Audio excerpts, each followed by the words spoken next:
When Mercedes unveiled the original 190e Evo at the 1989 Geneva Motorshow, they had one goal: to create a monster homologation car allowing them to beat the BMW E30 M3 in DTM and other touring car championships. And I think it's safe to say they created a little bit of an icon in the process. So there's certain cars that are just absolute dream cars, and this is one of those, the Mercedes 190e Evo 1. Not an Evo 2, an Evo 1. With only 502 of these ever made. See, in 1989, Mercedes unveiled this at the Geneva Motorshow, and it was essentially a homologation car purely for the sake of touring car championships. It ended up competing with the likes of the BMW E30 M3, and what a special car this is. Limited to only 502 models, it used a 2.5 litre engine and a dogleg gearbox, which honestly is a lot easier to get used to than what I expected. It kind of comes on as second nature.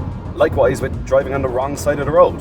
We're driving here in Ireland and we're on the wrong side of the road, and like the dogleg gearbox, this makes no sense, but for some reason it works. The thing about driving this car is it kind of feels like you're just driving a normal Mercedes 190e, and I say that as if I drive 190es the whole time. I don't.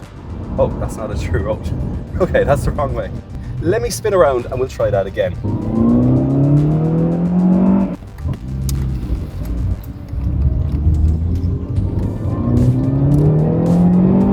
But the thing to remember is this does feel like just a normal Mercedes 190e. It is so easy and simple to get into, and under the bonnet you basically have a race car. And these cars even came with hydraulic suspension. And Mercedes used this car as a homologation car, limiting it to only 502 models, as a way to get certain parts to be allowed to be used on the race cars themselves. And because of that, it's something really quite special.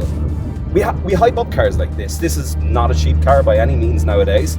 But we hype up cars like this, and part of it is justified because, well, it lives as a bit of an icon. Like, my favorite idea of driving cars like this is what we just did.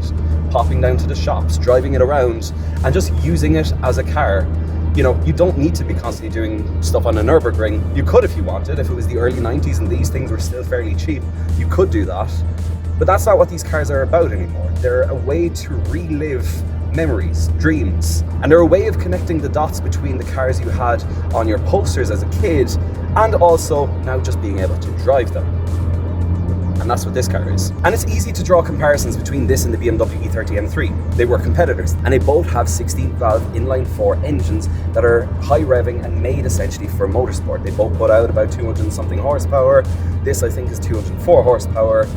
And they both came as left-hand drive only. Honestly, this is a really special piece of kit, and I absolutely love it. And honestly, I really appreciate the opportunity from the team at Classic and Exotic and Custodian Classics for giving me the opportunity to try out and drive this car. I'm not going to push it on because, you know, these are cars that are aging. You know, there's no point in me pushing cars like this to the limit unless they're my own. This is really special, and I want one. And who knows, maybe one day I will have one. Whether it's a real one or a tribute, I don't know yet. But yeah, this is special. So, if you haven't heard me say it before, please don't follow or subscribe if you don't like old school and classic cars. And thank you for watching. We'll see you, as always, in the next episode. Cheers, take care. Bye.